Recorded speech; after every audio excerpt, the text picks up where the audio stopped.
Des Lémuriens, la célèbre allée des baobabs, pas de doute, nous sommes bien à Madagascar.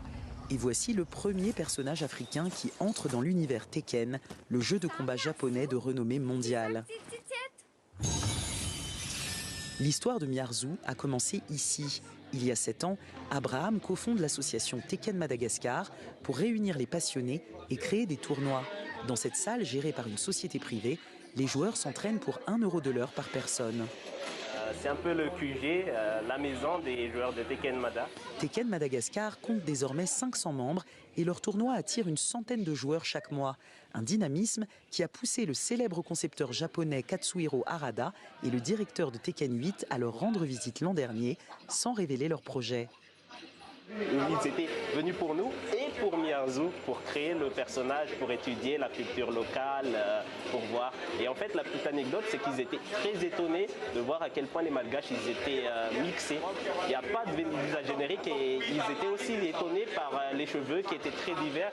Il y avait des cheveux qui étaient lisses, il y avait des cheveux qui étaient bouclés, il y avait des cheveux qui étaient un peu plus crépus. Si la peau claire et les cheveux de Miyarzou prêtent à débat, les marqueurs culturels, eux, ne font aucun doute. Amatrice de raftout, un plat typique, et combattante de moureng, un sport traditionnel, Miyarzou est résolument malgache. Une fierté pour Ima. Miyarzou est comme un symbole, un espoir, une motivation. On trouve une ressemblance. En fait, on se sent proche d'elle. Un personnage qui vient de chez nous et on est très fiers. Ima n'a pas de console à la maison, mais rêve de devenir une championne comme Kayane, icône de l'e-sport de combat en France. Un rêve désormais accessible depuis que Kimi, une joueuse malgache, a gagné 2 tournois panafricains et s'est fait remarquer par Kayane, qui lui a offert un PC gamer, ordinateur pour jouer. Ça m'a surprise de voir qu'il y a des joueurs qui n'ont pas leur propre manette, qui n'ont pas de PS5 ou de PC à la maison. Et malgré tout, ils ont la niaque, ils ont la motivation, ils s'entraînent d'arrache-pied, ils vont dans des salles gaming où ils vont payer à l'heure pour s'entraîner.